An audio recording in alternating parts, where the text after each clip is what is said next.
Nurse,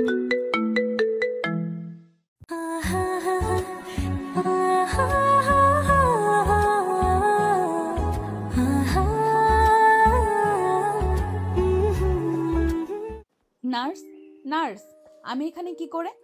দুটো ছেলে এখানে আপনাকে নিয়ে এসেছে। ওরা বলল আপনি নাকি আপনার বন্ধুদের সঙ্গে ঘুরতে বের হয়েছিলেন আর রাস্তায় অজ্ঞান হয়ে পড়ে গিয়েছিলেন। তারপর ওরা আপনাকে এখানে নিয়ে এসেছে আর আপনার চিকিৎসা করিয়েছে। আপনি একটু ওয়েট করুন, ওই ছেলেগুলো বাইরে বসে আছে, আমি তাদেরকে ডেকে দিই। এই কথা বলে নার্স কেবিন থেকে বের হয়ে বাইরে চলে গেল আর নীল আর তার বন্ধুকে ভিতরে আসতে বলল। কিছুক্ষণ পর নীল আর তার বন্ধু ভিতরে আসে। নেহা তাদের দেখতে পেয়ে বলে, আপনারা কারা? আপনাদের তো এর আগে কখনো দেখেছি বলে মনে হয় না। আমাদের তুমি চিনবে না। আমরা এদিকে একটু ঘুরতে আসছিলাম, তখনই দেখলাম তুমি অজ্ঞান হয়ে রাস্তায় পড়ে আছো। তোমার বান্ধবীরা তোমাকে সুস্থ করবার জন্য চেষ্টা করছে, কিন্তু তারা পেরে উঠছে না। তাই আমি আর আমার বন্ধু মিলে তোমাকে হসপিটালে নিয়ে এসেছি। তুমি কি তোমার বাসার ঠিকানা জানো? চলো তোমার বাসায় পৌঁছে দিয়ে আসি। নীল আর তার বন্ধুকে তার বাসার ঠিকানা দেয়। নীল আর তার বন্ধু মিলে নেহাকে নেহার বাসা পর্যন্ত পৌঁছে দেয় আর তারপর বাড়িতে চলে আসে। এরপর কেটে গেল আরো কয়েকদিন। প্রায় 15 দিন পর নীল আর তার বন্ধুরা মিলে আবারও ওইদিকে একবার ঘুরতে যায়। তখন আবার নেহার সঙ্গে তার দেখা হয়। এক্সকিউজ মি, আমি যদি ভুল না করে থাকি তাহলে আপনি সেদিনকার সেই ভাইয়াটা না, যে আমাকে হসপিটালে নিয়ে গেছিলেন আর বাসা পর্যন্ত পৌঁছে দিয়েছিলেন? তুমি একদম ঠিক ধরতে পেরেছ। তুমি এখন কেমন আছো? আর তোমার পড়াশোনাই বা কেমন চলছে? আর একটা কথা তো জানাই হলো না, তুমি কোন ক্লাসে পড়ো? এই বছর ক্লাস 7-এ পড়াশোনা করছি। আপনি কোন ক্লাসে পড়েন আর আপনার বাসা কোথায়? আমি তো এই বছর অনার্স সেকেন্ড ইয়ারে পড়াশোনা করছি। আমার বাসায় এখান থেকে একটু দূরে।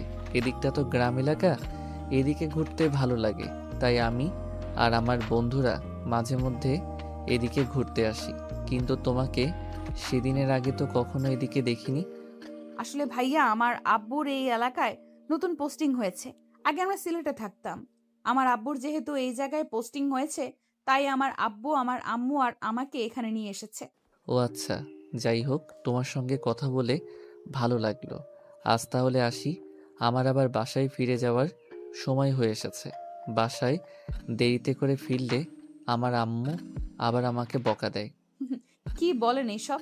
আপনি আপনি এত বড় ছেলে হয়ে গেছেন আর এখনো দেরি করে বাড়িতে ফিরলে আপনার আম্মু আপনাকে বকা দেয়? এটা ভাবতেই আমার হাসি পাচ্ছে। যাই হোক ভাইয়া, একদিন আমাদের বাড়িতে আসবেন, আপনাকে আমি নিজের হাতে চা বানিয়ে খাওয়াবো। তুমি চা বানাতে পারো? এইটুকুন পিচ্ছি একটা মেয়ে, এখনই তুমি রান্নাঘরে যাও? জি না, আমি রান্নাঘরে যাই না।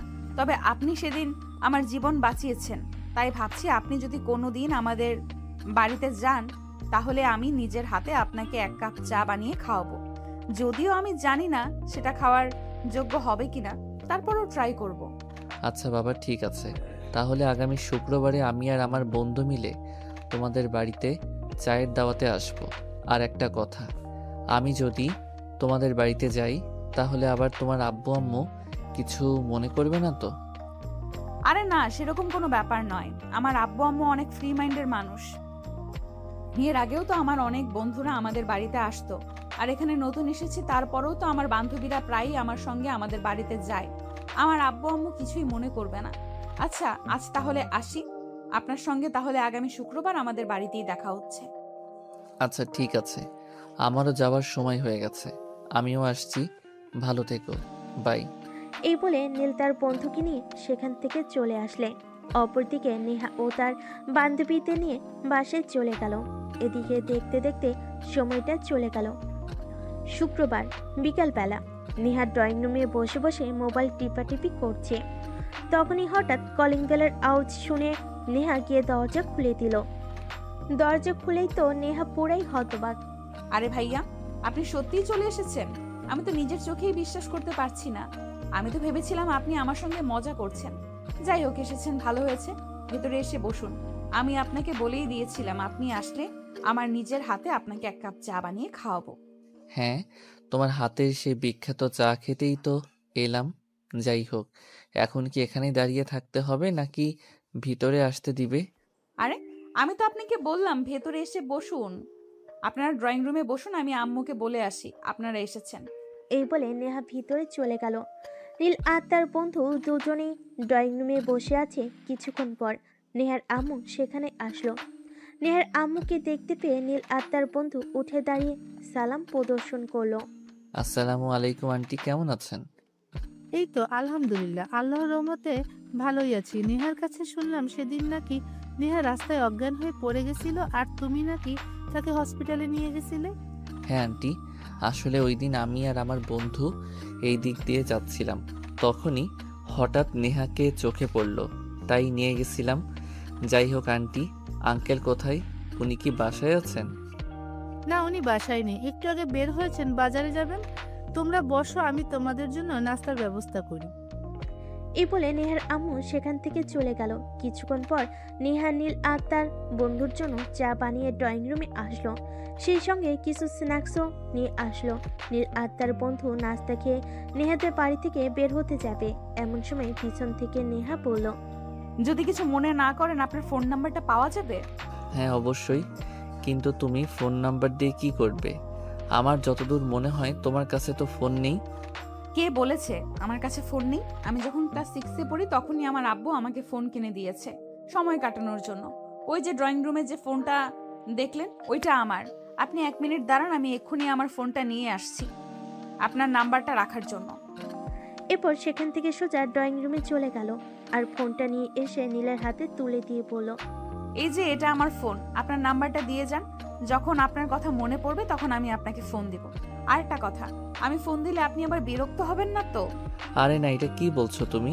তুমি আমাকে ফোন দিলে আমি বিরক্ত হতে যাব কেন? আমারও খুব ভালোই লাগবে। অ্যাকচুয়ালি আমার কোনো মেয়ে বন্ধু নাই, তুমি যদি ফ্রেন্ডলি আমার সঙ্গে কথা বলো খুব ভালো লাগবে আমার। আচ্ছা ঠিক আছে, তাহলে আজ থেকে আমরা দুজন বন্ধু। তাহলে কথা হচ্ছে রাতে, কিন্তু আমি ফোন দিব। নীল তখন আর কোনো কথা না বলে চুপচাপ তার বন্ধুকে নিয়ে সেখান থেকে সোজা বাসে চলে আসলো। এরপর বাসে এসে ফ্রেশ হয়ে পড়তে বসলো। রাত প্রায় 10টা নাগাদ সে রাতের খাবার খেয়ে তারপর রুমে এসে শুয়ে পড়ল। রাত আনুমানিক তখন 11টার মতো বাজে। তখনই হঠাৎ মোবাইলের রিংটোন বেজে উঠল। নীল ফোনটা হাতে নিয়ে দেখলো একটা আননোন নাম্বার থেকে ফোন এসেছে। নীল মনে মনে ভাবলো হয়তো এটা নেহা ফোন করেছে, তাই সে সঙ্গে সঙ্গে ফোনটা রিসিভ করলো। আর রিসিভ করতেই ও পাশ থেকে শুনতে পেল, আমি ফোন করার সঙ্গে সঙ্গেই আপনি ফোনটা রিসিভ করলেন। এতটা শিওর হলেন কি করে যে আমি আপনাকে ফোন করেছি? নাকি আপনি শিওর না হয়ে ফোনটা রিসিভ করেছেন?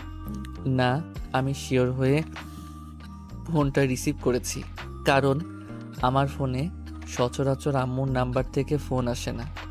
আর এখন যেহেতু একটা অন্য নাম্বার থেকে ফোন এসেছে, আমি শিওর ছিলাম এটা তুমি হবে। তুমি ছাড়া অন্য কেউ আমাকে ফোন দিতেই পারে না, তাই তো ফোন হওয়ার সঙ্গে সঙ্গেই আমি ফোনটা রিসিভ করলাম। আচ্ছা বাদ দিন, এখন বলেন কেমন আছেন? এই তো আলহামদুলিল্লাহ, আল্লাহর অশেষ রহমতে এখনো পর্যন্ত ভালোই আছি। ভবিষ্যতে ভালো থাকবো কিনা সেটা তো বলতে পারছি না। আপনি না আসলে একটা ফাজিল, আপনার সঙ্গে কথা বলে পারা যাবে না। যাই হোক, রাতের খাবার খেয়েছেন না এখনো না খেয়ে বসে আছেন? এই তো অনেকক্ষণ হলো রাতের খাবার খেয়ে এসেছি। তোমার কি অবস্থা? তুমি কেমন আছো? আর তুমি কি রাতের খাবার খেয়েছো? এই তো আমি সবে মাত্র রাতের খাবার খেয়ে আসলাম, আর রুমে আসতেই আপনার কথা মনে পড়লো, তাই ফোনটা হাতে নিয়ে ফোন দিলাম। এখন কি আপনি ঘুমিয়ে পড়বেন? হ্যাঁ, এখন তো আর আমার কোনো কাজ নেই, তাই ঘুমিয়ে পড়বো। আমার আবার মর্নিং ওয়াকে যাওয়ার অভ্যাস আছে, তাড়াতাড়ি না ঘুমালে সকালে আবার ঘুম ভাঙে না। আচ্ছা ঠিক আছে, রাখি তাহলে। অতঃপর দুজন কথা বলা শেষ করে ফোন কেটে দিল। এদিকে দেখতে দেখতে আরো 2 মাস সময় কেটে গেল। নীল আর নেহা প্রতিদিন নিজেদের কাজ শেষ করে রাতের বেলা ঘন্টার পর ঘন্টা কথা বলতো। তাদের এমন একটা অবস্থা তৈরি হয়েছিল যেখানে একজন আরেকজনের কণ্ঠ না শুনলে রাতে ঘুম আসতো না, তাই তারা সারা রাত কথা বলে কাটিয়ে দিত। ফজরের আজান দিলে ঘুমতো। এমন অবস্থা দেখে সেদিন নীলের আম্মু নীলকে বলল, কি ব্যাপার নীল, কি হয়েছে তোর? আমি তো কিছুই বুঝতে পারছি না। যেখানে তুই প্রতিদিন সকালবেলা ঘুম থেকে উঠে হাঁটতে যেতি, ফজরের নামাজ পড়তি, আর এখন কিনা তুই ভার্সিটি যাওয়ার 10 মিনিট আগে ঘুম থেকে উঠে কোনো রকমে ফ্রেশ হয়ে নাস্তা না করেই ভার্সিটি চলে যাস। কি হয়েছে তোর, বলবি আমাকে? কই, আমার আবার কি হতে যাবে? আমার তো কিছুই হয়নি। আসলে ইদানিং পড়াশোনার চাপ একটু বেশি, তাই রাত জেগে পড়াশোনা করতে হয়। সকালবেলা ঘুম থেকে উঠতে পারি না, ব্যাস এইটুকুই। আমার আর কোনো সমস্যা নেই। এই কথা বলে কোনো রকমে নিজের মাকে পাশ কাটিয়ে সেখান থেকে চলে গেল নীল। এভাবেই চলছিল তাদের দিনকাল। হঠাৎ একদিন সকালবেলা নেহা ফোন দিয়ে পড়ল। বন্ধু, আজ তুমি একবার আমার সঙ্গে দেখা করতে পারবে? সে না হয় করব, কিন্তু কেন সেটা তো বলবে। আসলে আজ বিকালে আমার একটা কাজ আছে। আজ তো আমার জন্মদিন, তাই বিকেলে বাসায় একটা ছোটখাটো অনুষ্ঠানের আয়োজন করা হয়েছে। তুমি যদি সেখানে উপস্থিত থাকো তাহলে আমি খুবই খুশি হব। এই ব্যাপার, এটা তুমি আমাকে আগে বললেই পারতে। ঠিক আছে, কোনো সমস্যা নেই। আমি আমার কাজটা দুপুরের আগেই শেষ করে বিকেলে তোমাদের বাসায় চলে যাব। আচ্ছা ঠিক আছে, ধন্যবাদ তোমাকে। তবে তোমাকে আরো একটা রিকোয়েস্ট করার ছিল, যদি রাখো তাহলে বলবো। আরে তুমি আমার বন্ধু তো, তুমি যে কোনো কথা আমাকে নির্দ্বিধায় বলতে পারো। তাই দেরি না করে তাড়াতাড়ি বলে ফেলো, আমি শুনি। আমি চাই আমার জন্মদিনের অনুষ্ঠানে তুমি একটা নীল রঙের পাঞ্জাবি পরে আসবে। বলো আসবে? ঠিক আছে, কোনো সমস্যা নেই, আমি পরে আসব। কিন্তু দুর্ভাগ্যের কথা হলো আমার নীল রঙের কোনো পাঞ্জাবি নেই। তবে সমস্যা নেই, আমি বিকেলে মার্কেট থেকে নীল রঙের একটা পাঞ্জাবি কিনে নিয়ে আসব। তোমাকে কিনে আনতে হবে না, আমি তোমার জন্য একটা পাঞ্জাবি কিনে এনে রেখেছি আমার ড্রেসের সঙ্গে ম্যাচিং করে। আসলে গতকাল আমি শপিং এ গেছিলাম। আমার আব্বু আমাকে টাকা দিয়েছিল জন্মদিনের জন্য কিছু কেনাকাটা করতে, তাই সেখান থেকে কিছু টাকা বাঁচিয়ে আমি তোমার জন্য একটা পাঞ্জাবি কিনে নিয়ে এসেছি। আর তুমি এরকমটা কেন করতে গেলে? তুমি এখনো অনেক ছোট। তোমার আব্বু তোমাকে টাকা দিয়েছে, তুমি সেই টাকা নিজে খরচ না করে আমার জন্য কেন নিয়ে এলে? তুমি আমার বন্ধু তো, তাই তোমার জন্য এইটুকু তো আমি করতেই পারি। স্কুল ছুটি হলে আমি স্কুলের বাইরে তোমার জন্য অপেক্ষা করব। তুমি সেখান থেকে তোমার পাঞ্জাবিটা নিয়ে যাবে। আচ্ছা ঠিক আছে, আমি সময় মতো চলে আসব। এখন তাহলে রাখি, আমার ভার্সিটির সময় হয়ে গেছে। অতঃপর দুজনে কথা বলা শেষ করে ফোন কেটে দিল। এদিকে সেদিন বিকালবেলা নীল তার ভার্সিটি থেকে বাসায় ফিরবে।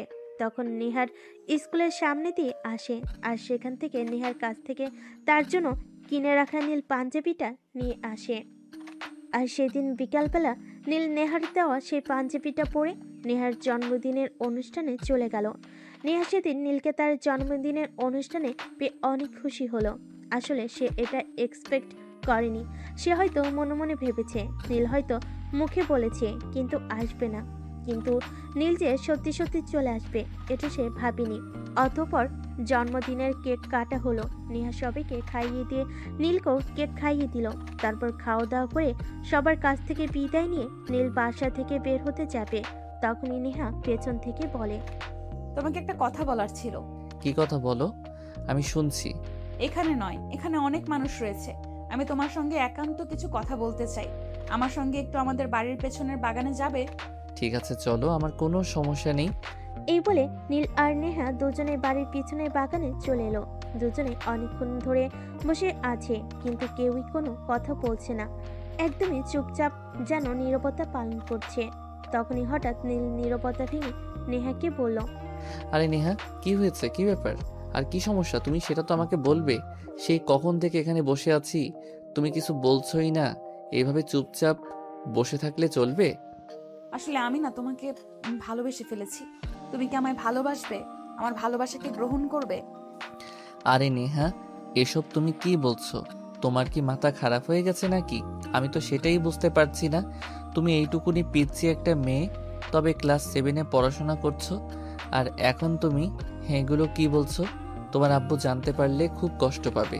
তুমি ঠিক মতো পড়াশোনা করো, বড় হও, তারপর তোমার আব্বু দেখে শুনে ভালো একটা ছেলের সঙ্গে তোমাকে বিয়ে দিবে। আমি এত কিছু জানি না, আর জানতেও চাই না। আমি শুধু এইটুকুই জানি যে আমি তোমাকে ভালোবাসি, আর এখন তুমি আমাকে ভালোবাসবে কিনা সেটা বলো। তুমি যদি আমাকে ভালো না বাসো তাহলে কিন্তু আমি আত্মহত্যা করব। এটা তোমায় বলে দিলাম। আরে এই পাগলি মেয়ে, তোমার কি মাথা খারাপ হয়েছে? তুমি জানো তুমি কি বলছো? এইটুকুন বয়স, তোমার ভালোবাসা সম্পর্কে কি জানো তুমি? কতটুকু আইডিয়া আছে তোমার ভালোবাসা নিয়ে? আমি কোনো কিছু জানি না, আর জানতেও চাই না। আমি মুভিতে দেখেছি যখন একটা মেয়ে একটা ছেলেকে ভালোবাসে, ওই ছেলেটার সব কিছু তার কাছে ভালো লাগে।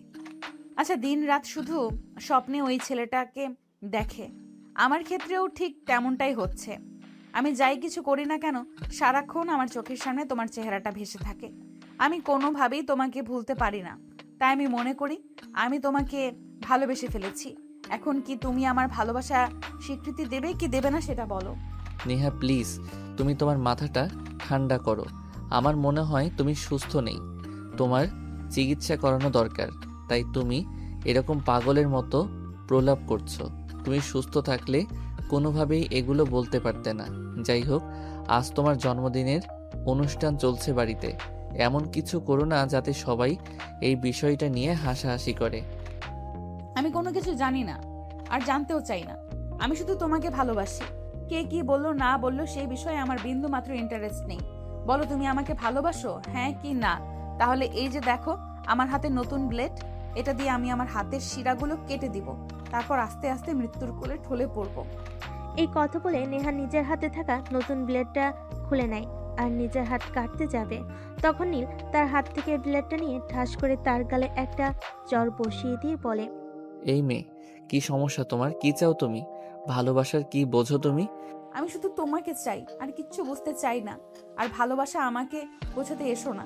আমি কি এতটাই ছোট যে ভালোবাসা কি সেটা বুঝি না? এখন তুমি কি চাও সেটাই আমাকে বলো। আই মিন, কি করলে তুমি খুশি হবে? আমাকে ভালোবাসতে, ব্যাস এতটুকুই, আর কিছুই চাই না আমার। আমি শুধু তোমার ভালোবাসা পেতে চাই। বলো তুমি আমাকে ভালোবাসবে কি না, হ্যাঁ বা না? আচ্ছা বাবা, ঠিক আছে, আমি তোমাকে ভালোবাসবো। এবার অন্তত নিজের মাথাটা ঠান্ডা করো আর চুপচাপ ভিতরে চলে যাও। এইভাবে বললে হবে না, সুন্দর করে বলো। আর মুভিতে যেমন প্রেমিক প্রেমিকারা একে অপরকে জড়িয়ে ধরে, তুমিও আমাকে এইভাবে জড়িয়ে ধরবে। একটু আদর করে দাও। এই মেয়ে, তোমার কি মাথা খারাপ? আমি তোমাকে এখানে জড়িয়ে ধরলাম, আর কে এসে দেখে ফেললো, তারপর কি হবে সেটা তুমি জানো? কিচ্ছু হবে না, বিকজ এখানে কেউ আসবে না। এটা আমাদের বাড়ির এমন একটা জায়গা যেখানে বছরেও একবার কেউ আসে না। নীল তখন আর কোনো কথা না বলে নেহাকে একটু জড়িয়ে ধরল আর কপালে ছোট্ট করে একটা ভালোবাসার পরশ এঁকে দিল। তারপর নেহার কাছ থেকে বিদায় নিয়ে বাসে চলে আসলো। এরপর থেকে শুরু হলো আরও এক মহা গ্যাঞ্জাম। প্রতিদিন সারা রাত নেহার সঙ্গে কথা বলতে হয়। সকালবেলা নেহাকে বাইকে করে তার বাসার সামনে থেকে স্কুল পর্যন্ত পৌঁছে দিতে হয়। আবার স্কুল ছুটি হলে নেহা তার স্কুলের সামনে দাঁড়িয়ে নীলের জন্য অপেক্ষা করতে থাকে। নীলের ভার্সিটি ছুটি হলে সেখান থেকে এসে আবার নেহাকে তার বাসা পর্যন্ত পৌঁছে দিতে হয়। এভাবে চলে তাদের দিনকাল।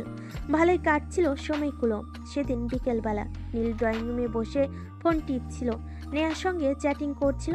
তখনই পিছন থেকে তার বড় বোন সেটা দেখে ফেলে আর বলে, কি ব্যাপার, ভাই আমার প্রেমে পড়লো নাকি?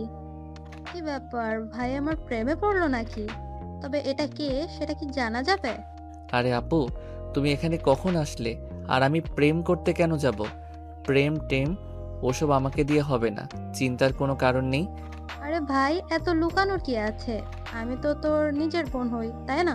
তাছাড়া আমি কিন্তু দেখে ফেলেছি তুই ওই মেয়েটার সঙ্গে কি চ্যাটিং করছিস। যাই হোক, বাদ দে। তোর পড়াশোনা কেমন চলছে সেটাই বল আমাকে। এই তো পড়াশোনা চলছে কোনো রকম। তোমার কি খবর? এই তো ভালোই। আগামী সপ্তাহে তোর ভাইয়া দেশে আসবে, তারপর আমি শ্বশুর বাড়ি চলে যাব। তোদের আর বিরক্ত করব না। কি বলো ভাইয়া, আগামী সপ্তাহে দেশে আসবে? কই, আমাকে তো কিছু বলেনি। আমার সাথে তো গত পরশুদিন কথা হয়েছিল, তখন তো ভাই আমাকে কিছুই বললো না। হয়তো তোকে বলতে মনে ছিল না। তাছাড়া সে আজকেই সিদ্ধান্ত নিয়েছে আগামী সপ্তাহে দেশে আসবে। আগে তো সে নিজেই জানতো না, তাহলে তোকে বলতো কি করে? যাই হোক, আমি একটু বাইরে যাচ্ছি। আম্মু ঘুম থেকে উঠলে বলে দিস। আচ্ছা ঠিক আছে, তুমি যাও, আর আসার সময় আমার জন্য খাওয়ার কিছু নিয়ে এসো। অতপর রিমি বাসা থেকে বের হয়ে চলে গেল। আর এইদিকে নীল নেহার সঙ্গে কথা বলা শেষ করে নিজের রুমে চলে গেল। এভাবেই চলতে থাকলো দিনকাল। নেহা আর নীল দুজনে দুজনের মধ্যে খুবই আসক্ত হয়ে পড়ল। কেউ কাউকে ছাড়া থাকতে পারতো না, বলতে গেলে একজন আরেকজনের প্রাণ, এটাই বলা চলে। ভালোই চলছিল দিনকাল, কিন্তু হঠাৎ ঘটলো একটা অঘটন। সেদিন সন্ধেবেলা নেহা হঠাৎ করে নীলকে ফোন দেয়। নীল ফোন রিসিভ করতেই অপর পাশ থেকে কান্নার আওয়াজ শুনতে পায়। তাই সে নেহাকে জিজ্ঞেস করে, কি ব্যাপার নেহা, কি হয়েছে তোমার? তুমি এভাবে কান্না করছো কেন? কোনো সমস্যা নাকি? হ্যাঁ, একটা বিশাল প্রবলেম হয়ে গেছে। তুমি এক্ষুনি আমাদের বাসার সামনে আসো, তারপর আমি তোমাকে সবকিছু বলছি। কি হয়েছে তুমি আগে আমাকে বলো, তারপর দেখি কি করা যায়। আমি তোমাকে আমাদের বাসার সামনে আসতে বলেছি। আমি সেখানে তোমার জন্য অপেক্ষা করছি। তুমি 10 মিনিটের মধ্যে আমাদের বাসার সামনে আসবে। আচ্ছা বাবা, ঠিক আছে, সে না হয় আসলাম, কিন্তু কি হয়েছে সেটা তো আমাকে একবার বলবে, তাই না? ফোনে বলা সম্ভব নয়। তুমি এক্ষুনি আমাদের বাড়ির সামনে আসো, সেখানে আমি তোমার জন্য অপেক্ষা করছি। তাড়াতাড়ি আসো, আমি কিন্তু খুবই বিপদের মধ্যে আছি। তাড়াতাড়ি আসো। এই বলে নেহা ফোনটা কেটে দেয়। আর তখন নীল তার বন্ধুকে ফোন দেয় আর নেহার বলা সবকিছু তার বন্ধুকে বলে। তারপর সে তার বন্ধুকে নিয়ে নেহাদের বাড়ির উদ্দেশ্যে রওনা দেয়। প্রায় 10 মিনিটের মতো সময় লাগে নেহাদের বাড়ির সামনে এসে পৌঁছাতে। নীল গাড়ি সাইড করে। নেহা একটা গাছের আড়াল থেকে দৌড়ে এসে নীলকে জড়িয়ে ধরে আর কান্না করতে থাকে। এখন তো আমি এসেছি, বলো তোমার কি সমস্যা হয়েছে? তুমি এভাবে কান্না করছো কেন? আর তোমার কি বিপদ বলো আমাকে। দেখো নীল, আমি যাদের আমার নিজের আব্বু আম্মু বলে চিনতাম, তারা আসলে আমার আব্বু আম্মু নয়। তারা আমার ফুফা আর ফুফি। আমার যখন জন্ম হয় তখন আমার মা মারা যায়, আর মা মারা যাওয়ার খবর শুনে আমার বাবাও মারা যায়। তারপর আমার ফুফু আমাকে তার কাছে এনে রাখে, কারণ সে নিঃসন্তান ছিল। সে তার হাজবেন্ডকে ভালোবেসে বিয়ে করেছিল, যার কারণে ডিভোর্স তো করতে পারছিল না। তাই এমন সুবর্ণ সুযোগকে তারা হাতছাড়া করতে চায়নি, কারণ আমার বাবার ছিল বিশাল সম্পদ, যেটা এখন বর্তমানে আমার ফুফু আর ফুফা দুজনেই ভোগ করছেন। কিন্তু এতদিন আমি সেই সব কিছু জানতাম না, আর আজকে সেগুলো জানতে পেরেছি। আজ দুপুরে আমার কিছুই ভালো লাগছিল না। তখন আমি ছাদে যাওয়ার জন্য রুম থেকে বের হই, আর যখন ফুফুর রুমের সামনে দিয়ে যাচ্ছিলাম, তখনই ভেতর থেকে তাদের কথা শুনতে পাই। কি বলো তুমি? আমি তো তোমার কথার কিছুই বুঝতে পারছি না। তুমি আমাকে একটু খুলে বলো তো আসলে কি হয়েছে, তা না হলে আমি কিছুই বুঝতে পারছি না। শোনো তাহলে আমি তোমাকে বিস্তারিত বলছি। আমি যখন ফুফুর রুমের সামনে দিয়ে যাচ্ছিলাম, তখন ফুফু আর ফুফা দুজনেই তর্কাতর্কি করছিল। তুমি এরকমটা করতে পারো না। নেহা হাজার হোক আমার ভাইয়ের মেয়ে, তার সঙ্গে আমি এত বড় প্রতারণা কোনোভাবেই করতে পারবো না।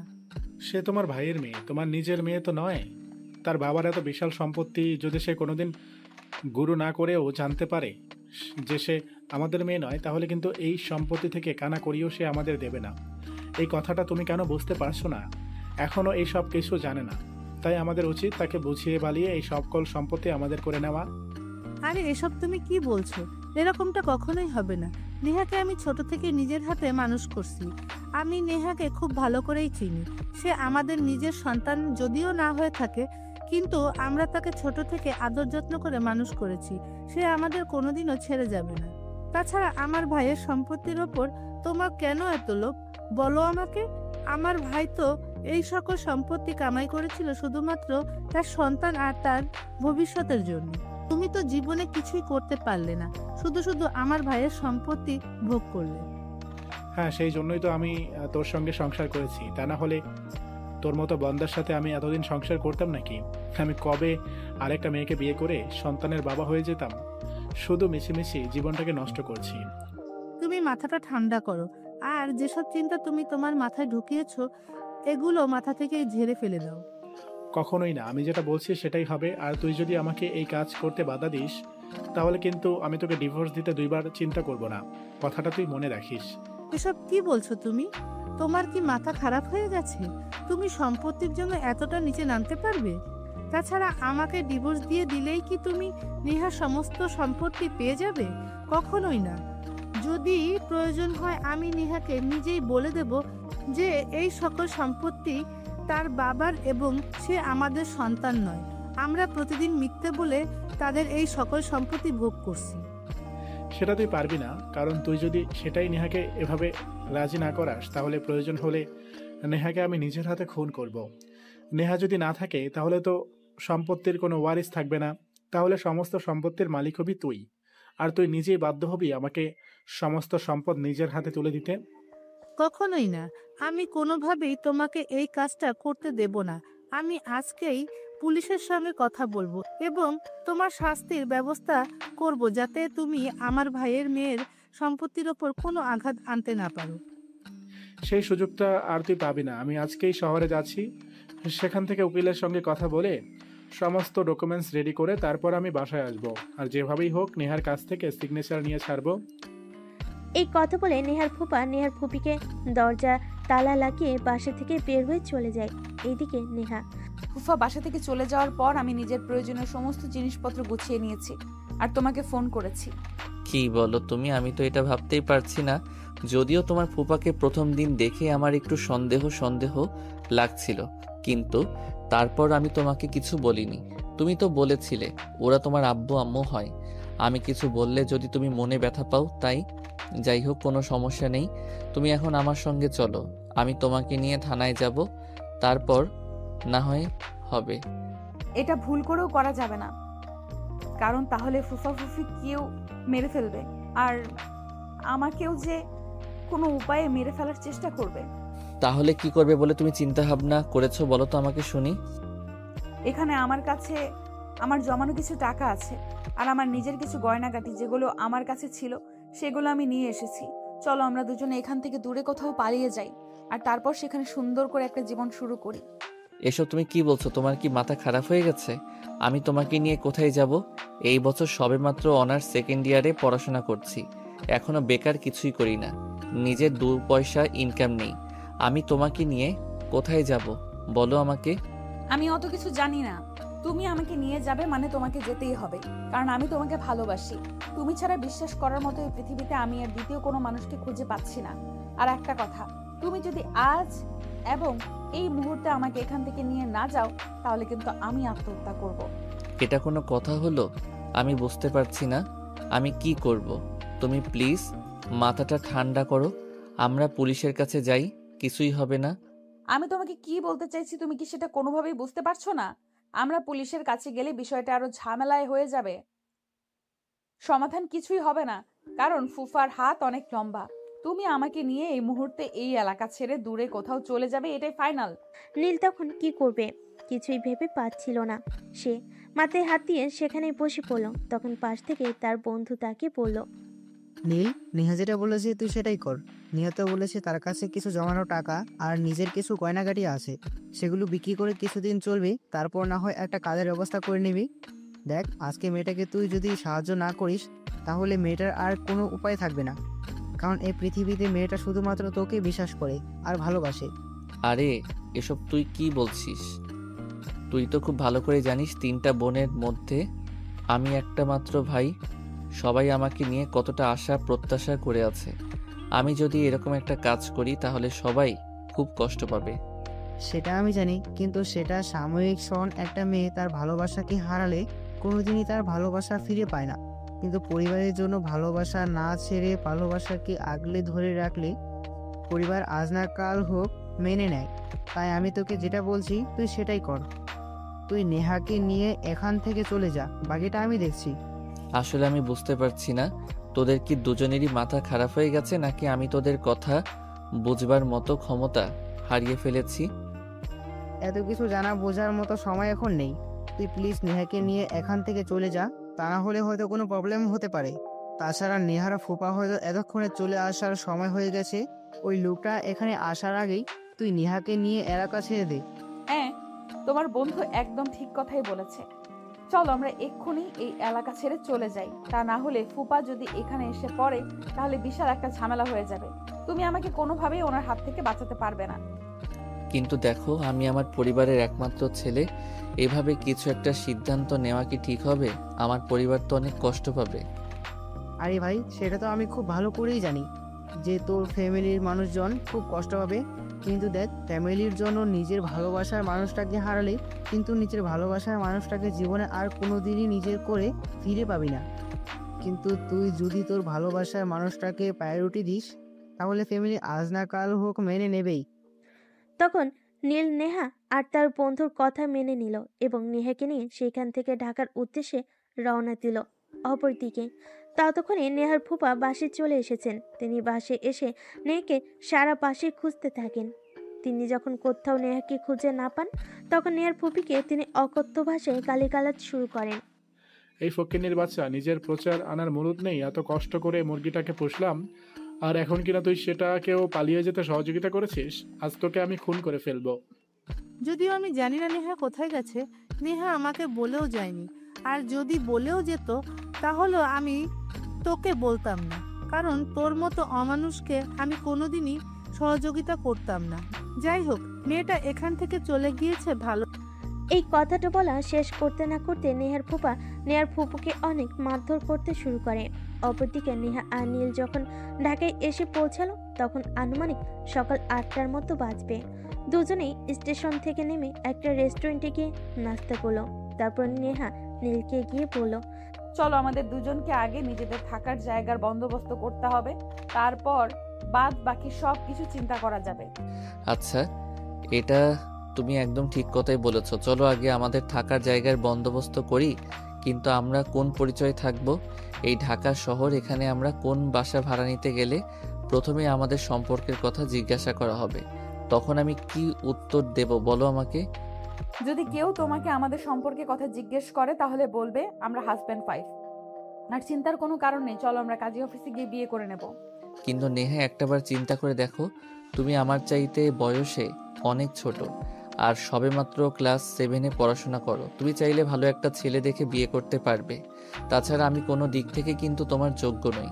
তোমাকে এত কথা বলতে আমি বলিনি। তাছাড়া একটা কথা মনে রেখো, পয়সা দিলে এই জগতে সব হয়। আমার বয়স কম তো কি হয়েছে, কাজী সাহেব কয়েকটা টাকা হাতে ধরিয়ে দিলেই তিনি আর ঝামেলা করবেন না। তারপরও নেহা, এভাবে সব কিছু হয় না। তুমি প্লিজ আর একবার ঠান্ডা মাথায় চিন্তা ভাবনা করে দেখো। আমি যখন তোমাকে এখানে নিয়ে এসেছি, তোমার সব সমস্যাই তোমার পাশে থাকবো, কিন্তু এই বিষয়টাই আমি তোমার সঙ্গে একমত হতে পারছি না। আমার সমস্ত চিন্তা শেষ, কারণ আমি তোমাকে ভালোবাসি। আর ভালোবাসার মানুষটাকে নিজের করে নিতে আমি কেন দুবার চিন্তা করব? আমি তোমাকে ভালোবাসি, এটাই সত্য। এখন একটা কাজ করো, চলো আগে কাজী অফিসে খোঁজ করা যাক। আমরা কাজী অফিসে গিয়ে বিয়েটা করে নিই, তারপর বাসা খোঁজা যাবে। তারপর নেহা নীলকে বলল। অতঃপর নীল আর নেহা দুজনে একটা রাস্তা ধরে হাঁটতে থাকলো। এভাবে প্রায় ঘন্টাখানেক হাঁটাহাঁটি করতে করতে তারা কাজী অফিস খুঁজে পেয়ে গেল। আর সেখানে গিয়ে দুজনেই বিয়ের কাজ ছেড়ে নিল। তারপর বের হলো বাসা খুঁজতে। তাদের বাসা খুঁজে পেতেও খুব একটা সময় লাগলো না। নীল বাড়িওয়ালার সঙ্গে কথা বলছে। আসসালামু আলাইকুম আঙ্কেল, আপনাদের এখানে কি কোনো রুম ভাড়া দেওয়া হবে? ও হ্যাঁ, আমার এখানে বেশ কয়েকটা রুম খালি পড়ে আছে। তোমরা চলো, আমি তোমাদের দেখাই। তারপর যদি তোমাদের পছন্দ হয় তাহলে ভাড়া নিতে পারো। হ্যাঁ আঙ্কেল, প্লিজ চলুন। আমাদের দুজনের থাকার মতো ছোট মোটো একটা রুম হলেই চলবে। তারপর বাড়িওয়ালা নীলকে নিয়ে ভেতরে চলে গেল আর রুমগুলো দেখাতে থাকলো। নীল একটা রুম পছন্দ করলো আর সেটা ভাড়া জানতে চাইলো। দেখো, তোমরা তো দুজনেই থাকবে, তোমাদের কোনো বাচ্চা কাচ্চা নেই, তাই আমি তোমাদের কাছ থেকে খুব বেশি টাকা রাখবো না। যদি অন্যদের কাছ থেকে আমি 3000 টাকা ভাড়া নেই, তবে তোমার কাছ থেকে আমি 2500 টাকা নেব। 1 মিনিট আঙ্কেল, আমি আমার স্ত্রীর সঙ্গে একবার কথা বলে নেই। আচ্ছা ঠিক আছে, কোনো সমস্যা নেই। আমি তোমার জন্য একটু চায়ের ব্যবস্থা করি। তুমি নিচে বসার জায়গা আছে, ওখানে গিয়ে বসো। এই বলে বাড়িওয়ালা সেখান থেকে চলে গেল। আর নীল নেহার সঙ্গে এ ব্যাপারে কথা বলতে লাগলো। নেহা তখন নীলকে বলল, 2500 টাকাতে কোনো সমস্যা নেই, হয়ে যাবে। তখন নীল বাড়িওয়ালাকে হ্যাঁ বলে দিল। আচ্ছা ঠিক আছে, এবার তাহলে তুমি আমাকে একটা কথা বলো যে তুমি কবে এখানে উঠতে চাইছো? মানে রুমটা তো একটু পরিষ্কার করতে হবে, তাই যদি আগে থেকে জানিয়ে রাখতে তাহলে আমি আমার কাজের লোক দিয়ে বাড়িটা পরিষ্কার করে রাখতাম। সেটা প্রয়োজন হবে না, কিন্তু আমরা আজকে এখানে উঠতে চাই। আসলে আমরা গ্রাম থেকে আজকে এখানে চলে এসেছি, আমরা নিজেরাই পরিষ্কার করে নিতে পারবো, তার জন্য আপনাকে কোনো কষ্ট করতে হবে না। অতঃপর বাড়িওয়ালা সেখান থেকে চলে গেল আর নেহা নীল দুজনে মিলে রুমটা পরিষ্কার করতে লাগলো। এভাবে চলে গেল প্রায় আরো ঘন্টাখানেক সময়। তখন নেহা নীলকে বলল, একটা কাজ করো, এদিকে তো দেখতে দেখতে দুপুর হয়ে যাচ্ছে, আমাদের তো খাবার ব্যবস্থা করতে হবে। আমি তোমাকে কিছু টাকা দিচ্ছি, তুমি আমাদের রান্নার জন্য প্রয়োজনীয় জিনিসপত্র আর কিছু চাল ডাল কিনে নিয়ে আসো। আচ্ছা ঠিক আছে, তুমি 2 মিনিট ওয়েট করো, আমি একটু ফ্রেশ হয়ে আসছি, তারপরে বাজারে যাচ্ছি। এই বলে নীল ওয়াশরুমে চলে গেল ফ্রেশ হওয়ার জন্য। প্রায় 20 মিনিট পর সেখান থেকে ফিরে এলো। তাদের ব্যাগে কিছু খাবার রাখা ছিল, সেগুলোই দুজনেই মিলে খেয়ে নিল। আর তারপরে নীল বাজারের উদ্দেশ্যে রওনা দিল। সে বাজারে গিয়ে তাদের প্রয়োজনীয় জিনিসপত্র সবকিছু নিয়ে আসলো। আর এদিকে পাশে এসে দেখে নেহা তার জন্য বসে বসে অপেক্ষা করছে। নীল পাশে এসে নেহাকে এভাবে অপেক্ষা করতে দেখে বলল, কি ব্যাপার, তুমি এমন গোমড়ামুখো হয়ে বসে আছো কেন? মন খারাপ নাকি? আরে না, মন খারাপ হতে যাবে কেন? আসলে অনেকক্ষণ ধরে বসে বসে তোমার জন্য অপেক্ষা করছিলাম তো, তাই একটু খারাপ লাগছিল আর কি। এখন তুমি আমাকে এইটা বলো যে তুমি এতক্ষণ দেরি করলে কেন? আরে বাবা, জীবনেই প্রথমবার সংসারের জন্য প্রয়োজনীয় জিনিসপত্রাদি কিনতে গেলাম। আমি তো কোনো কিছু বুঝে উঠতে পারছিলাম না। ভাগ্যিস দোকানদার আমাকে সব কিছু বুঝিয়ে দিয়ে দিল, তাই নিয়ে আসতে পারলাম। না হলে তো আমি আনতেই পারতাম না। আচ্ছা ঠিক আছে, তাহলে তুমি বিশ্রাম নাও, আমি তোমার জন্য রান্না করে নিয়ে আসি, তারপর দুজনে একসঙ্গে বসে রাতের খাবার খেয়ে নেব। তোমাকে রান্না করতে হবে না, আমার মনে হয় তুমি রান্না করতে পারবেও না। তুমি আমার পাশে বসে থাকো, আমি নিজেই রান্নাটা করে নেব। যদিও ডিম ভাজি ছাড়া আর অন্য কিছুই করতে পারি না। আচ্ছা ঠিক আছে, চলো আমিও তোমায় একটু সহযোগিতা করি, তাহলে তাড়াতাড়ি হয়ে যাবে। এই বলে নীল আর নেহা দুজনেই মিলে রাতের রান্নাটা সেরে নিল। যদিও শুধু ভাত আর ডিম ভাজি করেছে, কারণ তারা দুজনে এইটা ছাড়া আর কিছুই পায় না। রান্না শেষ করে দুজনেই মিলে একসঙ্গে খেয়ে নিল। খাওয়া দাওয়া করতে করতে রাত প্রায় 11টার মতো বেজে গেল। ততক্ষণে নেহা বিছানা গুটিয়ে ঘুমানোর জন্য রেডি হচ্ছে। নীল হাঁড়ি পাতিল সব ধুয়ে রেখে বিছানায় আসলো ঘুমানোর জন্য। বিছানায় এসে বসা মাত্রই নেহা বলতে লাগলো, নীল, তোমাকে একটা কথা বলার ছিল। হ্যাঁ বলো, কি ব্যাপারে কথা বলতে চাও? আর আমাকে কিছু বলার জন্য তোমাকে অনুমতি নিতে হবে, নাকি তুমি যা বলার সরাসরি বলে ফেলবে? আমি কিছুই মনে করব না। আসলে বিষয়টা সেরকম নয়, জানো তো, প্রত্যেকটা মেয়েরই জীবনের এই সময়টা নিয়ে অনেক স্বপ্ন থাকে। আমারও অনেক স্বপ্ন আছে, তাই তোমাকে কিছু বলতে চাই। মানে তুমি কি বলতে চাইছো? আমি তো কিছুই বুঝতে পারছি না। কোন সময়টা বোঝাতে চাইছো তুমি? আরে বাবা, আমার তো মনে হচ্ছে তুমি এখনো সেই ছোট্ট পিচ্চি ছেলেটা রয়ে গেছো, কিছুই বোঝো না। আজ আমাদের বাসর রাত, সেটা কি তোমায় বলে দিতে হবে নাকি? নেহা, তোমার কি মাথা খারাপ হয়েছে? তুমি জানো তুমি কি বলছো? এইটুকু মেয়ে একটা, তুমি ওইসব করার মতো সময় এখনো তোমার হয়নি। আগে তুমি বড় হও, তারপর যা হওয়ার হবে। না, আমি মানবো না। জানো, প্রত্যেকটা মেয়ের মতো এই দিনটা নিয়ে আমারও কত হাজার স্বপ্ন। আমার জামাই আমাকে ভালোবাসবে, আদর করবে, আর আদর দিতে দিতে ঘুম পাড়িয়ে দেবে। হ্যাঁ, সেটা ঠিক আছে। তুমি আমার বুকে এসে সব, তারপর আমি তোমার মাথায় হাত বুলিয়ে দিতে দিতে ঘুম পাড়িয়ে দিচ্ছি। ধ্যাৎ, আমি কি তোমাকে সেই সব বলেছি নাকি? এইসব ছাড়াও বিয়ের পর জামাই বউ যেরকম করে ওইরকম করতে আমার খুব ইচ্ছা করে। প্লিজ একবার ওরকম আদর দাও না আমাকে, খুব ইচ্ছে করছে যে। চুপ, হাজির মার্কা মেয়ে। এসব কি বলো তুমি? তোমার কি মাথা খারাপ হয়ে গেছে? তুমি এখন অনেক ছোট, ওইসব কিছু তুমি সহ্য করতে পারবে না। খুব কষ্ট হবে তোমার। কিছুই হবে না আমার। প্লিজ নীল, তুমি আমার সঙ্গে এরকম করো না। প্রত্যেকটা মেয়ের মতো এই দিনটা নিয়ে আমারও সুন্দর একটা স্বপ্ন আছে। প্লিজ তুমি আমার স্বপ্নটাকে নষ্ট করে দিও না। নেহা, এখন কিন্তু একদম বেশি বাড়াবাড়ি হয়ে যাচ্ছে। এখন কিন্তু আমি তোমাকে মাইট দিব বলে দিলাম। চুপচাপ আমার বুকে এসে শুয়ে ঘুমিয়ে পড়ো। সামনে তোমার পরীক্ষা, ভালোভাবে পড়াশোনা করতে হবে, ভালো রেজাল্ট করতে হবে। তা না হলে কিন্তু আমি তোমায় একটুও ভালোবাসবো না, আর আদরও করব না। কথাটা শুনে নেহা মুখ ঘুরিয়ে অন্য পাশ ফিরে শুয়ে পড়ল। নীল তখন নেহাকে নিজের বুকের উপর নিয়ে এসে কপালে আলতো করে একটা ভালোবাসার পরশ এঁকে দিয়ে মাথায় হাত বুলিয়ে দিতে লাগলো। তখন নেহা নীলকে আবারও বলতে লাগলো, এই প্লিজ চলো না, আমরা ওই রকম করে একটু খেলি, যে এরকম বিয়ে করা জামাই বউ খেলে। আমার খুব ইচ্ছে করছে, প্লিজ তুমি না করো না আমায়। নেহা, আমি তোমাকে চুপচাপ ঘুমিয়ে যেতে বলেছি, ফাইজলামো করতে বলিনি। তুমি চুপচাপ ঘুমিয়ে যাও, তা না হলে কিন্তু আমি খুব রেগে যাব, তোমায় বলে দিলাম। নেহা তখন আর কোনো কথা না বলে চুপচাপ ঘুমিয়ে পড়ল। পরের দিন সকালবেলা ঘুম থেকে উঠে নেহা দেখতে পেল নীল এখনো ঘুমোচ্ছে, তাই সে নিজের রান্না করতে চলে গেল। সকালের খাবার তৈরি করার জন্য নীল তখনও অঘোরে ঘুমোচ্ছিল। নেহা ভাত রান্না করে ভাতের মার ফেলতে গেলে পড়ে গেল, আর সে ব্যথায় চিৎকার করে উঠল। মা গো, বাবা গো, পুড়ে গেলাম, মরে গেলাম গো। নেহার চিৎকার শুনে নীল লাফতে বিছানা থেকে উঠল। সারা রুমে নেহাকে খুঁজতে থাকলো, কিন্তু কোথাও খুঁজে পেল না। তাই সে দৌড়ে রান্নাঘরে চলে গেল। সেখানে গিয়ে দেখতে পেল নেহার হাত পুড়ে গেছে, আর সে ব্যথায় চিৎকার করে কান্না করছে। নীল তখন নেহাকে তাড়াতাড়ি পানির কাছে নিয়ে গেল, আর হাতটাকে পানিতে চুপিয়ে রাখলো, আর নেহাকে বলতে লাগলো, তোমাকে এত পাকনামি করতে কে বলেছে? আমি ঘুম থেকে উঠে রান্না করে নিতাম। তোমাকে কি আমি বলেছিলাম একবারও রান্না করতে আসার জন্য? তুমি তো ঘুমাচ্ছিলে। কাল সারা দিন তোমার উপর অনেক ধকল গেছে, তাই ভাবছিলাম আমি রান্নাটা করে নেই, রান্না শেষ করে তারপর না হয় তোমাকে ঘুম থেকে ডেকে তুলবো। একবার দেখলে তো সবসময় পাকনামি করতে হয় না, আর সবসময় পাকনামি করলে এবার দেখলে তো সবসময় পাকনামি করতে হয় না, আর সবসময় পাকনামি করলে তার ফলও ভালো হয় না। এই যে তুমি নিজের হাতটা পুড়িয়ে ফেলেছো, এটা ভালো হতে কয়দিন লাগবে তুমি জানো? সরি, আর কখনো এমন করব না। এই যে কান ধরছি, তুমি আমাকে যা বলবে আমি তাই করব। কখনো তোমার কথার অবাধ্য হব না, আই প্রমিস। আচ্ছা ঠিক আছে, এখন চুপচাপ ঘরে গিয়ে বসে থাকো। আমি রান্না শেষ করে তারপর ডক্টরের কাছ থেকে তোমার জন্য ওষুধ নিয়ে আসবো। আচ্ছা ঠিক আছে, ওইখানে আমি ডিম ভাজির জন্য পেঁয়াজ কাঁচামরিচ কেটে রেখেছি। এই কথা বলে নেহার রুমে চলে গেল। এদিকে নীল রান্না শেষ করে রুমে এসে নেহাকে মুখে তুলে খাবার খাইয়ে দিল, আর নিজেও খেয়ে নিল। তারপর ফার্মেসি থেকে নেহার জন্য ওষুধ নিয়ে আসলো। নেহাকে ওষুধ খাইয়ে দিয়ে পোড়া জায়গায় অয়েলমেন্ট লাগিয়ে দিল। এরপর চলে গেল 4 থেকে 5 দিন।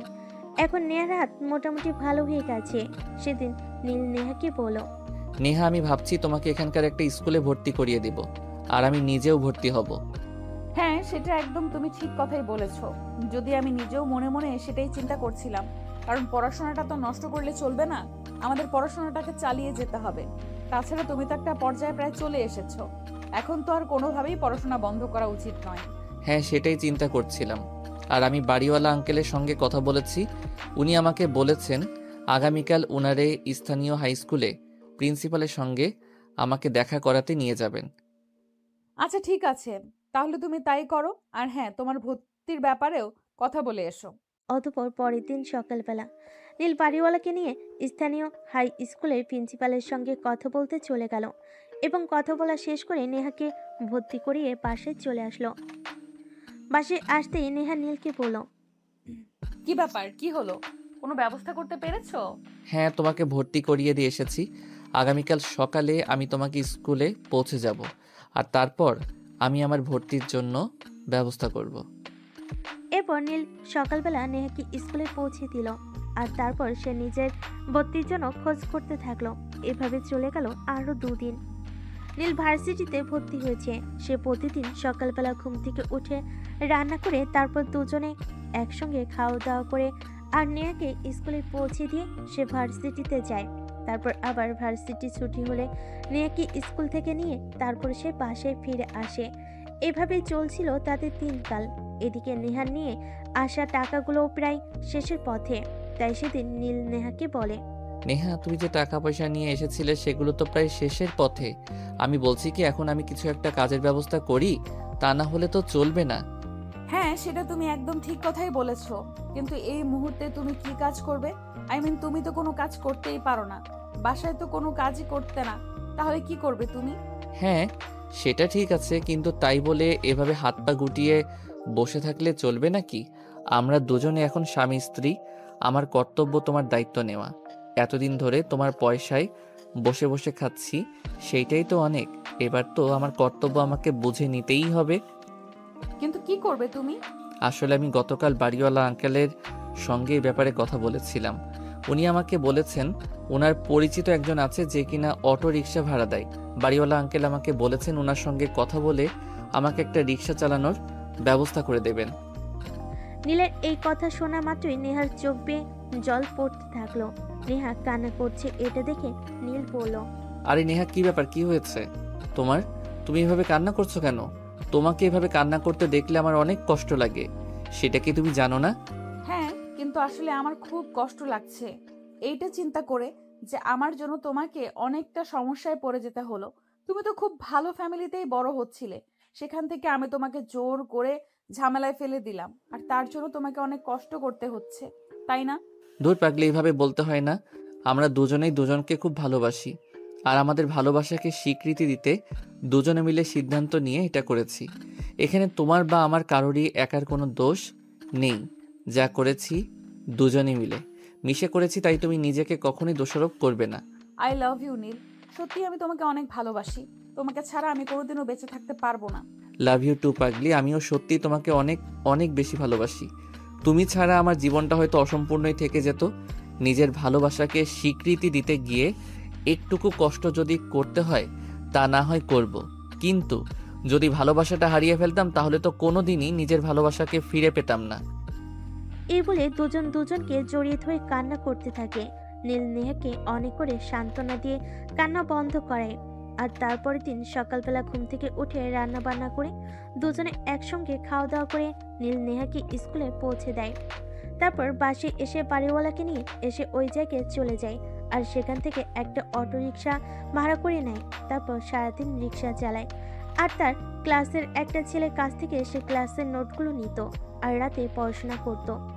এভাবে চলছিল দুজনের সংসারে, কোনো কষ্ট ছিল না, ভালোই ছিল দুজনে। এভাবে চলে গেল 3টে বছর। নেহা এই বছর এসএসসি পরীক্ষা দেবে। অনিল পড়াশোনা শেষ করে চাকরির জন্য এখানে ওখানে ইন্টারভিউ দিয়ে চলেছে আর এইদিকে রিক্সা চালিয়ে সংসার চালাচ্ছে।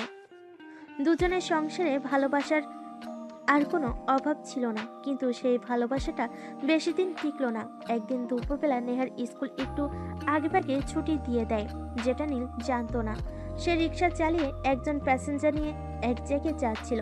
তখনই হঠাৎ তার চোখ গেল অন্য একটা রিক্সায় নেহা একটা ছেলের সঙ্গে হাত ধরে হাসাহাসি করে কথা বলতে বলতে ওই রিক্সা দিয়ে যাচ্ছিল, যেটা দেখে নীলের বুকের বা পাশটা মুচুতি ওঠে। নীল তখন রিক্সা থামিয়ে সেখানে দাঁড়িয়ে দাঁড়িয়ে কান্না করতে থাকে। সেদিন বিকেলবেলা বাসে এসে রাতের খাবার তৈরি করছিল। প্রতিদিন সে বাসে এসে নেহার সঙ্গে অনেক কথা বলতো, অনেক গল্প গুজব করত, কিন্তু সেদিন সে একদমই চুপচাপ ছিল। তাই নেহা তাকে প্রশ্ন করলো, কি ব্যাপার নীল, কি হয়েছে? তুমি এভাবে চুপচাপ আছো কেন? তুমি তো প্রতিদিন বাসায় এসে আমার সঙ্গে অনেক কথা বলো আর অনেক গল্প গুজব করো, কিন্তু আজ তুমি আমার সঙ্গে কোনো কথাই কেন বলছো না? কই, আমার আবার কি হবে? আমার তো কিছুই হয়নি, আমি একদম ঠিক আছি। আসলে শরীরটা ভালো লাগছে না, তাই ভাবছি তাড়াতাড়ি রান্নাটা শেষ করে একটু ঘুমাবো। কি বলো তুমি? কি হয়েছে তোমার, বলো আমাকে। তোমার যাই কিছু হয় না কেন, তুমি তো প্রতিদিনই সেটা আমার সঙ্গে শেয়ার করো, কিন্তু আজ তোমার হঠাৎ করে কি হলো যে এমন চুপচাপ হয়ে আছো? নেহা প্লিজ, আমায় তুমি বিরক্ত করো না। সামনে তোমার পরীক্ষা, তুমি মনোযোগ দিয়ে পড়াশোনা করো, আমাকে আমার মতো থাকতে দাও। নেহা তখন আর কোনো কথা না বলে চুপচাপ সেখান থেকে চলে গেল আর বইয়ের পাতা উল্টাতে থাকলো। সে কোনোভাবেই বুঝতে পারছে না নীলের কি হয়েছে। এদিকে নীল রান্নাবান্না শেষ করে নিজের মতো খাবার খেয়ে নিল আর বিছানায় গিয়ে শুয়ে পড়ল। নেহা নিজের পড়া শেষ করে নীলকে ডাকতে গেল। এই নীল, নীল, ঘুম থেকে ওঠো, আমার খুব ক্ষুধা পেয়েছে, খাবার খাবো, চলো। আমার খুব ক্ষুধা পেয়েছিল, তাই আমি খাবার খেয়ে রুমে এসে শুয়ে পড়েছি, তুমি খেয়ে এসো। নেহা তখন বিষয়টা বুঝতে না পারলো খাবার খেতে আর গেল না, কারণ নীল প্রতিদিন তাকে নিজের হাতে খাবার খাইয়ে দেয়। আজ কিভাবে নেহাকে না খাইয়ে নিজে খেয়ে নিল, এটা সে ভাবতে পারছে না।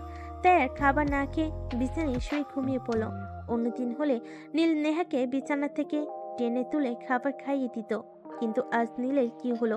নীল একবারের জন্য নেহার সঙ্গে কথা বলতেও আসলো না। পরের দিন সকালবেলা ঘুম থেকে উঠে নীল রান্না করে নিজের খাবার খেয়ে নেহার জন্য খাবার প্লেট রেখে একটা ছোট্ট চিরকুট খাবারের পাশে রেখে বাসা থেকে বের হয়ে চলে গেল। নেহা ঘুম থেকে উঠে নীলকে খুঁজতে থাকলো, কিন্তু কোথাও খুঁজে পেল না। যখন টেবিলে খাবার রাখা দেখলো, তখন সে সেখানে গেল আর চিরকুটটা হাতে পেয়ে পড়তে লাগলো। আমি খাবার খেয়ে নিয়েছি, আমার একটু কাজ ছিল, তাই তোমাকে না বলে বের হয়ে গেছি। রেডি হয়ে বাসার সামনে অপেক্ষা করো, আমি সময় মতো তোমাকে স্কুলে পৌঁছে দিব। নেহা তখন আর 7 পাঁচ চিন্তা না করে ওয়াশরুমে গিয়ে ফ্রেশ হয়ে নিল। তারপর রেডি হয়ে খাবার খেয়ে বাসের সামনে নীলের জন্য অপেক্ষা করছিল। প্রায় 20 মিনিট পর নীল সেখানে আসলো। সরি, আমার জন্য অনেকক্ষণ অপেক্ষা করতে হলো। আসলে একটা জরুরি কাজে আটকা পড়ে গেছিলাম তো, তাই আসতে একটু দেরি হলো। আচ্ছা ঠিক আছে, কোনো সমস্যা নেই, এখন তুমি তাড়াতাড়ি চলো, আমাকে স্কুলে পাঠিয়ে দাও। অতঃপর নীল তাড়াতাড়ি নেহাকে স্কুলে পৌঁছে দিয়ে সেখান থেকে চলে আসলো। আসলে নীলের আজ এক জায়গায় চাকরির ইন্টারভিউ দেওয়ার কথা ছিল। নীল সেখানেই চাকরির জন্য ইন্টারভিউ দিতে গিয়েছিল। আর সৌভাগ্যক্রমে সেখানে নীলের চাকরিটা কনফার্ম হয়ে যায়। কিন্তু এই খুশির খবরটা নীল নেহাকে দিল না। আসলে মূল বিষয়টা হলো নেহা ওই ছেলেটার সঙ্গে হয়তো সম্পর্কে আছে, এরকমটাই মনে মনে ভাবছে নীল। তাই তো চলুন ভিউয়ার্স, দেখা যাক আসলে মূল ঘটনাটা কি। দেখো নেহা, তুমি ওই ছেলেটার সঙ্গে কেন পড়ে রয়েছো আমি সেটা বুঝতে পারছি না। ছেলেটা তোমার চেয়ে বয়সে বড়, তাছাড়া তার সঙ্গে তোমাকে মানায় না। দেখো, তুমি আমার বন্ধু আর বন্ধুর জায়গাতেই থাকো। তুমি আমার পার্সোনাল ব্যাপারে কথা বলতে এসো না। এই যে আমি ভালোবাসি আর ভালোবেসে ওকে বিয়ে করেছি, তাছাড়া আমি তখন খুব বড় একটা সমস্যায় ছিলাম, তাই তাকে বিয়ে করা ছাড়া আমার হাতে আর কোনো উপায় ছিল না। হ্যাঁ, আমি এটা মেনেছি যে তুমি তখন একটা সমস্যা পড়ে তাকে বিয়ে করেছো, কিন্তু তার মানে এই নয় যে তোমাকে এই ঝামেলাটা সারা জীবন বয়ে বেড়াতে হবে। তবে এই ছেলেটাকে ডিভোর্স দিয়ে দাও। আমি তোমাকে ভালোবাসি, আমি আমার পরিবারকে জানিয়ে তোমাকে বিয়ে করব। কি আছে ওই ছেলেটার? সামান্য একটা ছোট বাসা ভাড়া নিয়ে তোমাকে নিয়ে থাকে। সে তো তোমাকে তেমন কোনো কিছুই দিতে পারে না, তোমার সব শখ আহ্লাদ পূরণ করতে পারে না। উল্টো তোমার কাছ থেকে যতটুকু শুনেছি, সে তোমার টাকা পয়সা, অর্থ সম্পদ সবকিছু শেষ করে দিয়েছে। প্লিজ হৃদয়, তুমি ওর ব্যাপারে কোনো কথা বলো না। আমি ওকে ভালোবাসি, বিয়ে করেছি। ওর সঙ্গে প্রতারণা করাটা একদমই ঠিক হবে না। তাই আমি তোমাকে শেষবারের মতো রিকোয়েস্ট করে বলছি, তুমি ওর ব্যাপারে কোনো কথা বলবে না। ঠিক আছে, আমি তোমাকে এ ব্যাপারে কোনো কিছু বলবো না। আমি তোমার একজন শুভাকাঙ্ক্ষী হিসেবে তোমাকে উপদেশ দিচ্ছিলাম, কিন্তু তুমি তো সেই কথা শুনলে না। তাহলে আমি আর তোমাকে কি বলবো, তুমি নিজেই সেটা বলো। তোমার আমাকে কিচ্ছু বলতে হবে না। তুমি আমার বন্ধু আছো, বন্ধুর জায়গাতেই থাকো। আমি যখন একা থাকি তখন নীল আমাকে সময় দিতে পারে না, ওই সময়টা আমি তোমার সাথে কাটাই। কিন্তু তার মানে এই নয় যে আমি তোমাকে পার্সোনালি চাই। তুমি আমার বন্ধু এবং খুবই ভালো একজন বন্ধু। আমি তোমার সঙ্গে বন্ধুত্বের সম্পর্কটাতে খারাপ করতে চাই না। হৃদয় তখন নেহাকে আর কোনো কথা না বলে চুপচাপ সেখান থেকে চলে গেল। কারণ সে খুব ভালোভাবে বুঝতে পারল নেহা নীলকে সত্যি ভালোবাসে। যদিও সে নেহাকে কোনোদিনই ভালোবাসার নজরে দেখেনি, সে নেহার খুবই ভালো বন্ধু হয়ে থাকতে চেয়েছে সবসময়। তবুও কেন জানি তার মাঝে মধ্যেই মনে হতো হয়তো তাদের সম্পর্কের মধ্যে কোনো একটি হলো টানা পোড়ো না, যে তাই সে একটু পর করে দেখে নিল। এরপর চলে গেল আরো কয়েকদিন। নীল তার চাকরিতে জয়েন করেছে, কিন্তু সেটা নেহাকে না জানে। তার 8 ঘন্টা ডিউটি ছিল, সে টাইম মেনটেন করে এসব কিছু করে নিত। নেহাকে সে কোনোভাবেই জানতে দিত না সে চাকরিটা পেয়েছে। এদিকে সেদিন হৃদয় নেহাকে বলে, নেহা চলো না আজ রেস্টুরেন্টে খেতে যাই, আমার না পিৎজা খেতে খুব ইচ্ছা করছে। কিন্তু নীল তো আমাকে নিতে আসবে। সে যদি এখানে আমাকে না পায় তাহলে তো রাগারাগি করতে পারে আর চিন্তাও করবে অনেক। সমস্যা নেই, আমরা না হয় সময় হওয়ার আগে চলে আসবো। চলো যাওয়া যাক, তোর হাজবেন্ড কিছু জানতে পারবে না। হৃদয়ের কথায় রাজি হয়ে নেহা তখন তার সঙ্গে রেস্টুরেন্টে চলে গেল পিৎজা খাওয়ার জন্য। এদিকে সেই একই রেস্টুরেন্টে তখন নীল একজনের সঙ্গে দেখা করতে আসে, তার অফিস রিলেটেড। কিন্তু নেহা সেটা খেয়াল করেনি। নেহা তখন হেসে হেসে ওর সঙ্গে গল্প করছিল আর পিৎজা খাচ্ছিল। নেহাকে এভাবে হৃদয়ের সঙ্গে হেসে হেসে কথা বলতে দেখে নীল একদম কনফার্ম হয়ে নিল যে নেহার সঙ্গে হৃদয়ের একটা সম্পর্ক আছে। তাই সে তার অফিসের কাজটা শেষ করে চুপচাপ সেখান থেকে বের হয়ে চলে আসলো। আর মনে মনে চিন্তা করতে থাকলো নেহা হয়তো এখন আর তাকে ভালোবাসে না, তাই তার উচিত নিজের থেকে নেহার সঙ্গে সম্পর্ক শেষ করে সেখান থেকে চলে যাওয়া। তাই সে পরের দিন সকালবেলা যখন অফিসে গেল তখন অফিসের বসের সঙ্গে কথা বলতে লাগলো।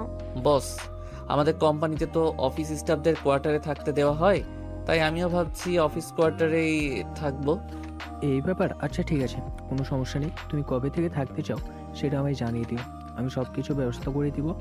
আমি তো তোমাকে এই ব্যাপারে আগে বলেছিলাম, কিন্তু তখন তো তুমি আমাকে কিছু বলোনি। স্যার, আসলে এই ব্যাপারে আমি আগে একটু কনফিউজ ছিলাম। আসলে আমি ব্যক্তিগত একটু সমস্যায় ছিলাম, এখন আমি তাই আপনার সঙ্গে এই ব্যাপারে কথা বলতে এলাম। আচ্ছা ঠিক আছে, তুমি বুঝতে পেরেছি, কোনো সমস্যা নেই। তোমার দিদি খুব বেশি তাড়াহুড়ায় থাকে, তাহলে তুমি কালকেই চলে আসতে পারো, আমি গার্ডকে বলে সব কিছু ব্যবস্থা করে রাখবো। ওকে বস, ঠিক আছে, কোনো সমস্যা নেই, আমি আগামীকালকেই চলে আসব। আপনাকে অসংখ্য ধন্যবাদ, আমি তাহলে আসি। এই কথা বলে নীল অফিসের বসের কেবিন থেকে বের হয়ে আসলো আর মনে মনে চিন্তা করতে থাকলো। নেহা এই কাজটা একদমই ঠিক করেনি। সে আমাকে এখন আর ভালোবাসে না, সেটা সে আমাকে সরাসরি বলে দিলেই পারতো, তাহলে হয়তো আমার কষ্টটা কম হতো।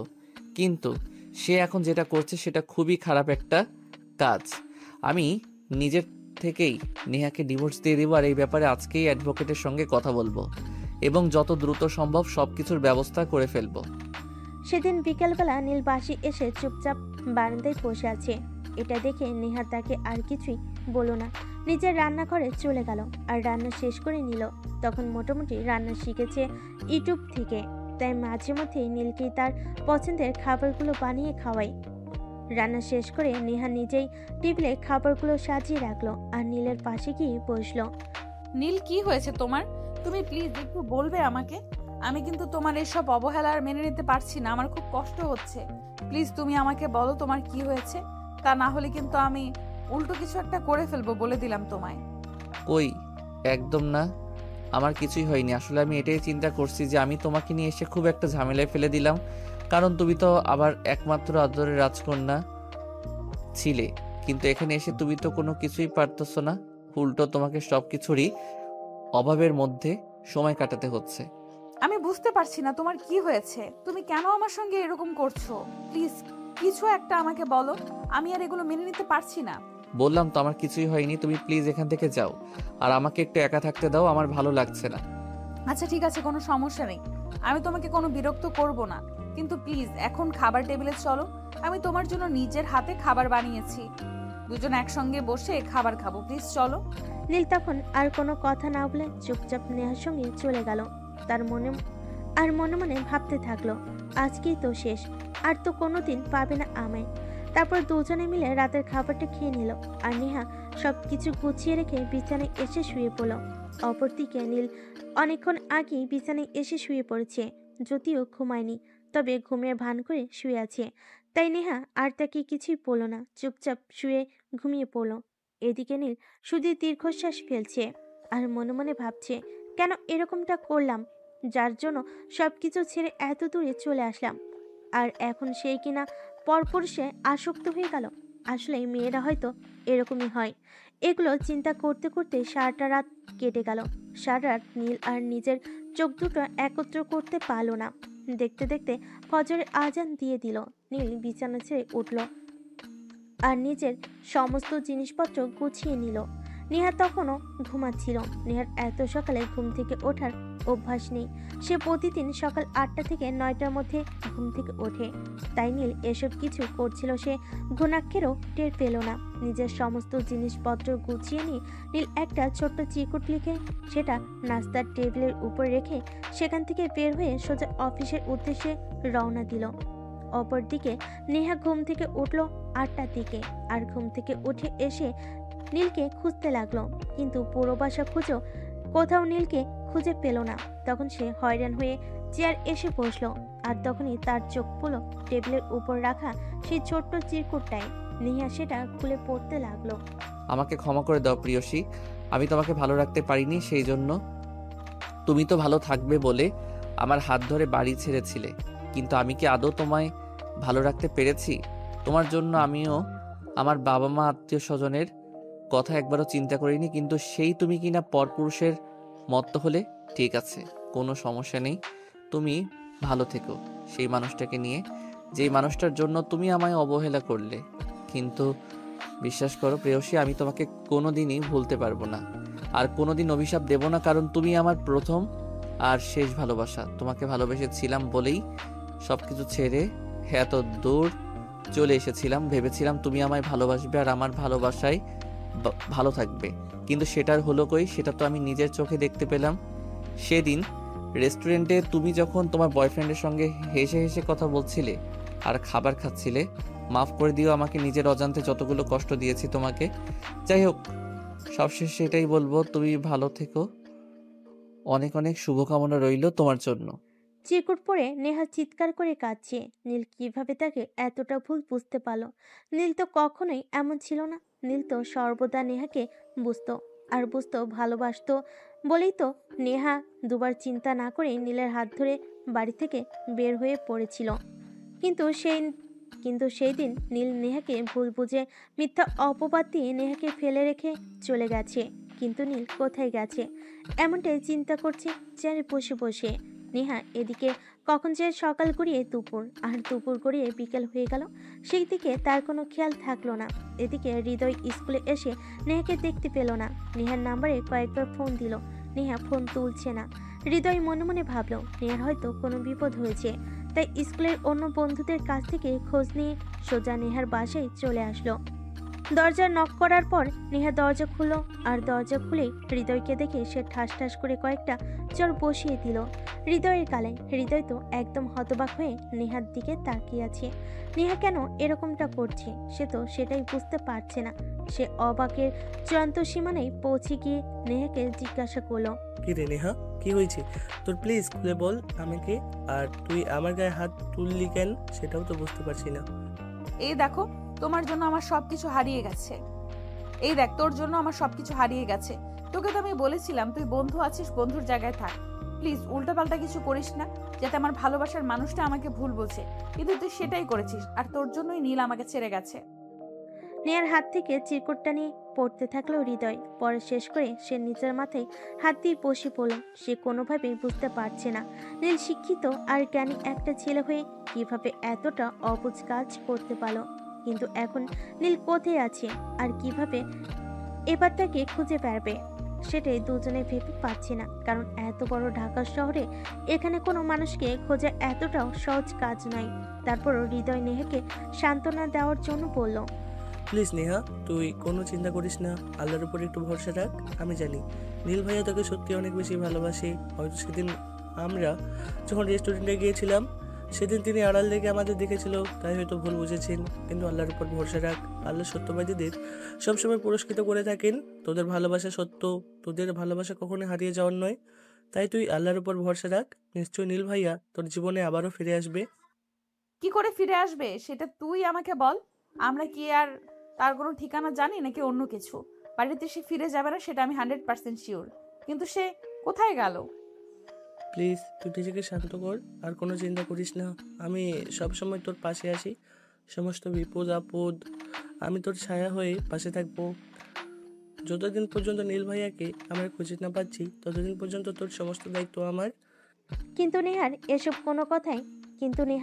এসব কোনো কথাই শুনছে না। সে চিৎকার করে কান্না করে চলেছে।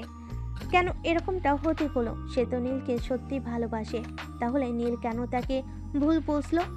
কান্না করতে করতে তার চোখের নিচে একদম কালি পড়ে গেছে। এরপর চলে গেল দীর্ঘ 7 বছর। নেহা আর হৃদয় দুজনেই স্টুডেন্ট ভিসায় কানাডা থেকে পড়াশোনা শেষ করে কিছুদিন হলো দেশে ফিরে এসেছে। এরপর চলে গেল দীর্ঘ 7 বছর। নেহা আর হৃদয় দুজনেই স্টুডেন্ট ভিসায় কানাডা থেকে ইঞ্জিনিয়ারিং পড়াশোনা শেষ করে কিছুদিন হলো দেশে ফিরে এসেছে। সেদিন হঠাৎ নীল অফিস থেকে বের হচ্ছিল, তখনই হৃদয়ের সঙ্গে দেখা হয়। আসসালামু আলাইকুম, আমি যদি খুব বেশি ভুল না করে থাকি তাহলে আপনি নীল ভাইয়া তো? ওয়ালাইকুম আসসালাম, হ্যাঁ আমি নীল। তারপর বলুন, দাম্পত্য জীবন কেমন চলছে? নীল ভাইয়া, আমি আপনাকে অনেক খুঁজেছি, অনেকবার আপনার সঙ্গে কথা বলার চেষ্টা করেছি, কিন্তু কোনোবারই সম্ভব হয়ে ওঠেনি। আজ ভাগ্যক্রমে আপনার সঙ্গে দেখাটা হয়ে গেল। আমি কিছুদিন হলো বাংলাদেশে ফিরে এসেছি। প্লিজ আপনি একটু আমার সঙ্গে চলুন, আমরা কোনো একটা রেস্টুরেন্টে বসে কথা বলি। সম্ভব নয়, আমি একটা অফিসিয়ালি কাছে এদিকে আসছিলাম।